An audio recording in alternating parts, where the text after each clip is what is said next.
इतिहास केवल तारीखों और युद्धों का संग्रह नहीं है। कई बार इतिहास अपने पीछे कुछ ऐसे सवाल छोड़ जाता है जिनके जवाब सदियों बाद भी नहीं मिलते। भारत की धरती पर आज भी ऐसी जगह मौजूद है जहां जाने से पहले सरकारी चेतावनी बोर्ड दिखाई देते हैं, जहां सूर्यास्त के बाद इंसानों की मौजूदगी पर रोक है, जहां स्थानीय लोग रात होते ही अपने घरों के दरवाजे बंद कर लेते हैं और जहां के पत्थर आज भी उन घटनाओं को याद रखते हैं जिन्हें इंसानों ने बहुत पहले भुला दिया। क्या ये केवल अंधविश्वास है?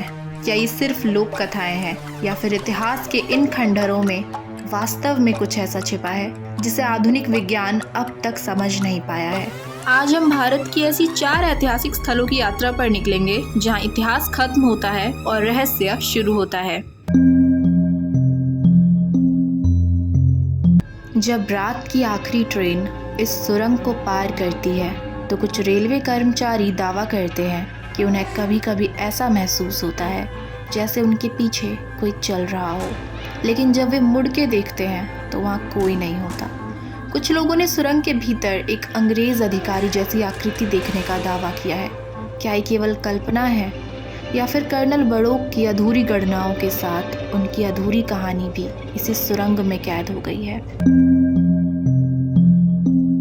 दिन में ये समुद्र किसी सामान्य पर्यटन स्थल जैसा दिखाई देता है, लेकिन जैसे ही सूरज गायब होता है यहाँ की हवा बदलने लगती है। स्थानीय लोग बताते हैं कि रात में यहाँ समुद्र की लहरों के बीच कभी कभी फुसफुसाहट जैसी आवाज़ें सुनाई देती है। कुछ लोगों का दावा है कि उन्होंने अपना नाम पुकारती आवाज़ें सुनी और जब वे उस दिशा में बढ़े तो वहाँ केवल अंधेरा और समुद्र था।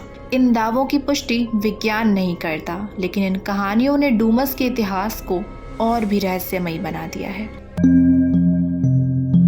कल्पना कीजिए, एक 13 वर्षीय शासक अपनी जान बचाने के लिए महल के गलियारों में दौड़ रहा है और हर दरवाजे के सामने रुककर केवल एक ही बात कह रहा है, काका माला वाचवा। कहा जाता है कि उस रात की चीखें इतिहास के साथ खत्म नहीं हुई। आज भी कई स्थानीय लोग दावा करते हैं कि अमावस्या की रात महल की टूटी दीवारों के बीच वही आवाज़ गूंजती है। सवाल यह नहीं है कि आवाज़ सच है या नहीं, सवाल तो ये है कि लगभग 250 साल बाद भी लोग एक जैसी कहानी क्यों सुनाते हैं। दिन में यहाँ पर्यटकों की भीड़ दिखाई देती है, लेकिन जैसे ही सूर्य पहाड़ियों के पीछे छिपने लगता है यहाँ का माहौल बदल जाता है। शायद यही वजह है कि भारतीय पुरातत्व विभाग ने स्पष्ट चेतावनी जारी की है कि सूर्यास्त के बाद यहाँ प्रवेश निषिद्ध है।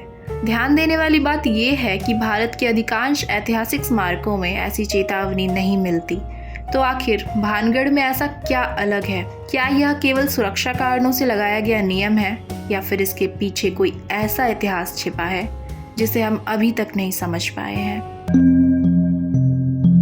इतिहास और लोक कथाओं के बीच की रेखा हमेशा साफ नहीं होती। कई बार सच और कल्पना सदियों तक एक दूसरे से घुल मिल जाते हैं और शायद यही कारण है कि ये स्थान आज भी हमें अपनी ओर आकर्षित करते हैं, क्योंकि इंसान हमेशा उन सवालों के जवाब तलाशना चाहता है जिनके जवाब मौजूद नहीं होते। तो आपकी क्या राय है? क्या ये केवल संयोग है? क्या ये सामूहिक कल्पनाएं हैं या फिर इतिहास के इन खंडहरों में वास्तव में कुछ ऐसा मौजूद है जिसे हम अभी तक नहीं समझ पाए हैं?